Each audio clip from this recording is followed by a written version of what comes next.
10 सदस्य उपस्थित होना चाहिए, तभी सदन की कार्यवाही हो सकती है। तो इसका सी आंसर बिल्कुल सही होगा। भारत एक धर्मनिरपेक्ष राज्य है, इसका मतलब है भारतीय राज्य जो है वो किसी निश्चित धर्म का समर्थन नहीं करता है। D answer.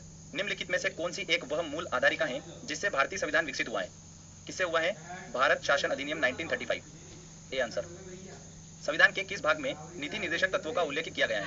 किस भाग में किया गया है नीति निर्देशक तत्वों का उल्लेख? 4 में। ठीक है, 3 में क्या किया गया है? फंडामेंटल राइट्स, और 4A में किया गया है फंडामेंटल ड्यूटीज। तीनों इंपॉर्टेंट है, यहाँ पर आंसर बी सही होगा। मौलिक अधिकारों में संशोधन करने में कौन सक्षम है? फंडामेंटल राइट जो हमारे उसमें संशोधन कौन कर सकता है? संसद कर सकती है। निम्नलिखित में से किस वर्ष संविधान के मूल कर्तव्यों को स्थापित किया गया? 42वें संविधान संशोधन 1976। तो 1976 में बी आंसर इसका सही होगा। संविधान का कौन सा अंश भारत के नागरिकों को आर्थिक न्याय प्रदान करने का संकेत करता है? देखिए, आर्थिक न्याय मतलब आय का समान वितरण। घुमा फिरा के क्वेश्चन पूछते हैं, ध्यान रखिएगा। धन का समान वितरण, आय का समान वितरण किस संबंधित है? राज्य के नीति निर्देशक तत्व से। ये आंसर इसका सही होगा। ठीक है, चलिए अगला क्वेश्चन लेते हैं। निम्नलिखित में से किसकी नियुक्ति भारत के राष्ट्रपति द्वारा नहीं होती है? देखिए, भारत के मुख्य न्यायाधीश बिल्कुल होती है, सेना प्रमुख बिल्कुल होती है, लोकसभा अध्यक्ष की नियुक्ति लोकसभा सदस्य करते हैं, राष्ट्रपति नहीं करता है। तो ए आंसर सही होगा। भारत के राष्ट्रपति की मर्जी तक निम्नलिखित में से कौन अपने पद पर रह सकता है? कौन रह सकता है? राज्यपाल, गवर्नर। गवर्नर जो होता है उसको नियुक्त कौन करता है? राष्ट्रपति। और हटाने का काम भी कौन करता है? राष्ट्रपति करता है। मतलब महाभियोग की प्रक्रिया द्वारा राज्यपाल को नहीं हटाया जा सकता है। तो ये इंपॉर्टेंट है, ध्यान रखिएगा। वित्त बिल के लिए किसकी पूर्व स्वीकृति आवश्यक होती है? वित्त बिल, ध्यान रखिएगा, फाइनेंस बिल के लिए किसकी पूर्व स्वीकृति आवश्यक होती है? भारत के राष्ट्रपति। C answer. नेक्स्ट क्वेश्चन लेते हैं।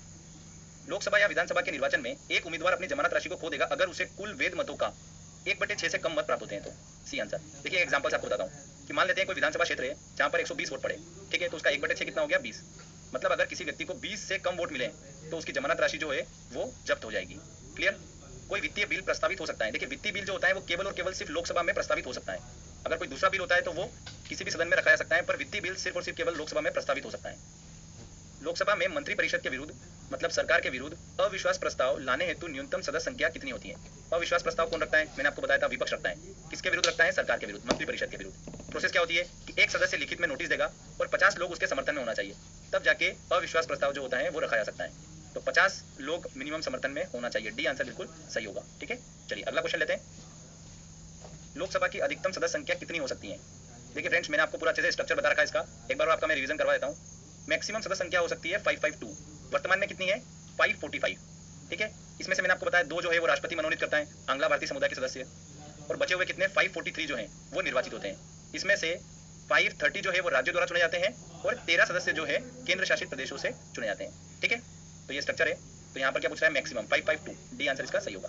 भारत में स्वतंत्रता के बाद प्रथम आम चुनाव कब संपन्न कराए गए? देखिए, आम चुनाव कराने के लिए निर्वाचन आयोग का होना जरूरी है। निर्वाचन आयोग की स्थापना कब हुई? 1950 में हुई। तो ये 2 ऑप्शन तो गलत हो गए बिल्कुल, उससे पहले तो हो ही नहीं सकते। तो 1950 में निर्वाचन आयोग की स्थापना हुई और 51-52 में पहले आम चुनाव संपन्न हुए। तो आंसर क्या होगा यहाँ पर? सी आंसर सही होगा। अब निर्वाचन आयोग की बात करिए तो उससे रिलेटेड पॉइंट सुन लीजिए कि निर्वाचन आयोग जो है वो हमारे संविधान के भाग 15 से संबंधित है, अनुच्छेद 324 से 329। वेरी इंपॉर्टेंट है ये भी। पहले जो निर्वाचन आयोग था वो 1 सदस्य निकाय था, फिर 1993 के बाद में 3 सदस्यीय निकाय हो गया, जिसके अंदर 2 चुनाव आयुक्त और 1 मुख्य चुनाव आयुक्त होता है। ठीक है, नेक्स्ट है, निम्नलिखित में से कौन सा एक लोकसभा का सर्वाधिक बड़ा निर्वाचन क्षेत्र है? देखिए, इन टर्म्स ऑफ एरिया की बात होगी, मतलब क्षेत्रफल के आधार पर कौन सा होगा? कश्मीर का देखिए निर्वाचन क्षेत्र है लद्दाख। बी आंसर बिल्कुल सही होगा। राष्ट्रपति द्वारा संसद के दोनों सदनों के लिए कुल कितने सदस्यों को नामित किया सकता है? तो देखिए, लोकसभा में राष्ट्रपति जो है वो 2 सदस्यों को चुन सकता है और राज्यसभा